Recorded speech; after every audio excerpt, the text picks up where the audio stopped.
अस्सलाम वालेकुम रहमतुल्लाहि व बरकातहू। अबू अब्दुल्ला हाज़िर खिदमत है। ये आज जो मौजू या जो फार्मूला है उन दोस्त अहबाब के लिए जो बेऔलाद हैं, जिनको अक्सर ताने मिलते हैं कि तुहाडा किन्ने खाना है। ऐसे दोस्त अहबाब जो मायूस कौन है ना, उनके लिए है और राह-ए-इल्लाह बता रहा हूं, इसको आजमाइएगा जरूर।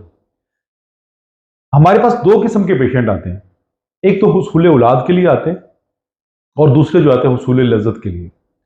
यानी अपनी दुनियावी ख्वाहिशें पूरी करने के लिए वो भी आते हैं और हुसूल औलाद के लिए वो भी आते हैं।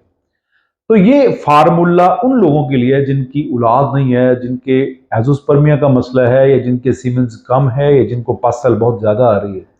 सबसे पहले तो रसालत माप सल्लल्लाहु अलैहि वसल्लम की जो बताई हुई तरतीब है कि इलाज से बेहतर परहेज़, अगर परहेज़ करते हैं तो यकीनन फ़ायदा बहुत ज़्यादा होगा। ये तिब्ब नबवी या कह लें कि हर्बल की आखिरी दुआ है, मर्दमी कुव्वत की लाजवाल दुआ है। अगर इस तरीका से बनाएंगे तो बफज़लिल्लाह इंशाअल्लाह बहुत ज़्यादा फ़ायदा होगा। ऐसे दोस्त अहबाब जिनके टेस्टिकल साइज़ छोटे हैं, जिनको व्रिकोसिन का मसला है या जिनके स्पर्म की थिक कम है, वो इसको लाजमी इस्तेमाल करें।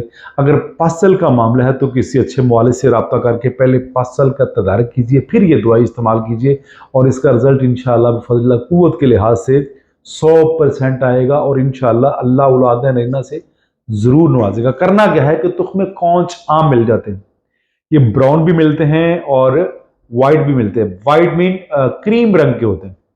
आप तुख्म कौच कोई से भी ले लें, लेके आए खोलते हुए पानी में, 1-2 लीटर पानी हो, पाव ले लें, आधा किलो ले लें, तुख्म कौच खोलते हुए पानी के अंदर जो है उनको डालें 1-2 मिनट, फिर नीचे उतार लें।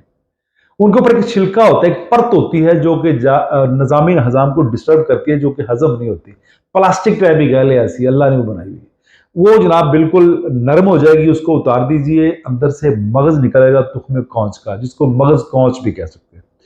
उसको ड्राई कीजिए, खुश्क कीजिए, उसके बाद कहीं से भी आप उसको ग्राइंड करवा के उसको पाउडर बनवा लें। जब सफूफ बन जाए तो तरीका इस्तेमाल यहां थोड़ी सी आपने दराई से काम लेना है। उसको यूज कैसे करना है, कुछ दोस्त है उसको वैसे डायरेक्ट दूध में डाल के तो पीना शुरू कर देते, जो कि गैर मुनासिब, मैं उसको अच्छा नहीं समझता। हर चीज को तैयार करना लाजमी है। जिस तरह गंदम का आटा बनाते हैं, आटा गूंदते हैं, रोटी बनाते हैं, फिर आप खाते हैं, डायरेक्ट गंदम आप नहीं खाते। इसी तरह हर चीज को मेक करना पड़ता है। दुनिया में जितनी भी गजाएं हैं उनकी एक तरतीब है, जो कि हर इलाके की अपनी अपनी तरतीब होती है। जिस तरतीब से मैं आपको मगज कौच का इस्तेमाल बताऊंगा, उसके 100% रिजल्ट आएंगे।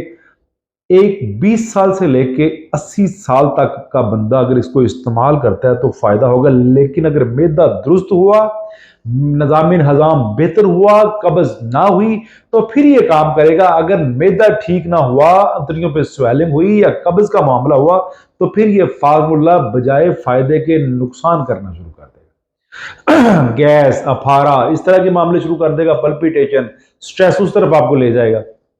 बेहतर यह कि मैदा काम करता हो। अब करना क्या है कि उस पाउडर में से सुबह आधा किलो दूध में 2 चम्मच, जो खाने वाले आपके टेबल स्पून है, 2 चम्मच उस पाउडर में डालिए। मिक्स करके 15 से 20 मिनट तक किसी गिलास में, किसी भी बर्तन में रख दीजिए। उसके बाद आपने करना क्या है, 2 चम्मच, 1 से 2 चम्मच देसी घी या ऑलिव ऑयल लेना है, किसी सॉसपैन में डाल के उसमें 5 छोटी इलाचियां, जिसको सब्ज इलाची कहते हैं, वो जनाब रख के चूल्हे पे रखें और उस इलाची को तिड़कें।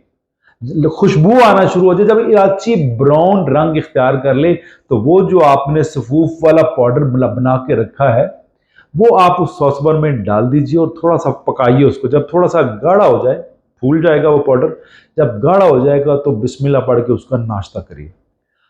नाश्ता करने के बाद आपने करना क्या है, रोटी शोटी नहीं खानी, कोई खाना नहीं खाना उस वक्त तक जब तक आपको भूख नहीं लगती। ये बड़ी मुकव्वी ग़िज़ा है, बड़ी ताकत वाली ग़िज़ा है और उन लोगों को जल्दी हजम हो जाती है जिन लोगों के मैदे बड़े स्ट्रांग हैं, या जो कसरत करते हैं, या जो मजदूर तबका है, जिम्मेदार तबका है, उनको हजम हो जाती। आम बंदे को ये ग़िज़ा जल्दी हजम नहीं होती। 5 से 6 घंटे, 8 घंटे तक भी लग जाते हैं। आपने खाना उस वक्त खाना है जब आपको भूख लगे। इसके अलावा आपने खाना नहीं खाना। अगर आपने खाना खाया तो आपको बदहजमी हो सकती है। सहाबाए किराम ने जो जो फरमाया, वो कहा कि कम अज कम पहले और दूसरे खाने का जो वक्फा है वो 6 घंटे का रख लें। हाँ, ताकतवर से ताकतवर जो खाना है वो तकरीबन 3 घंटे में हजम हो जाता है, लेकिन इसके मुतल्लिक मेरी राय है ये 5 से 6 घंटे भी ले लेता है। तुख्मे कोंज को अगर इस तरह इस्तेमाल करते हैं तो इससे दो फायदे होंगे। एक तो अगर आप में ड्राइनेस है, बॉडी में खुश्की है, तो इंशाल्लाह उसका भी तदारक हो जाएगा और लिवर के, अंतड़ियों के और किडनीज के जितने भी फंक्शन है ना वो दुरुस्त सिम पर चलने शुरू हो जाएंगे। कोशिश करिए इसका सुबह नाश्ता करिए। जैसे मैंने बताया, अगर किसी चीज़ की आपको समझ नहीं लगी तो इस वीडियो को रिपीट करके दोबारा आप ना सुन सकते हैं। ये उम्दा किस्म का फार्मूला है और जो है हर्बल की ये आखिरी दवाई है। जिस शख्स को किसी दवाई से आराम नहीं आता, मर्दनी कुव्वत का या हुसूल औलाद के मतलब स्पर्म के इश्यूज हैं, वो इस दवाई को इस्तेमाल करें। इंशाल्लाह अल्लाह ने इसमें बेपनाह फायदे रखे हैं। मुझे दुआ में याद रखिएगा और कमेंट में अपनी राय जरूर दीजिएगा और इस वीडियो को लाइक और शेयर कीजिएगा। बहुत शुक्रिया। वमा अलैना इल्लल बलागुल मुबीन। अस्सलामु अलैकुम व रहमतुल्लाहि व बरकातुहू।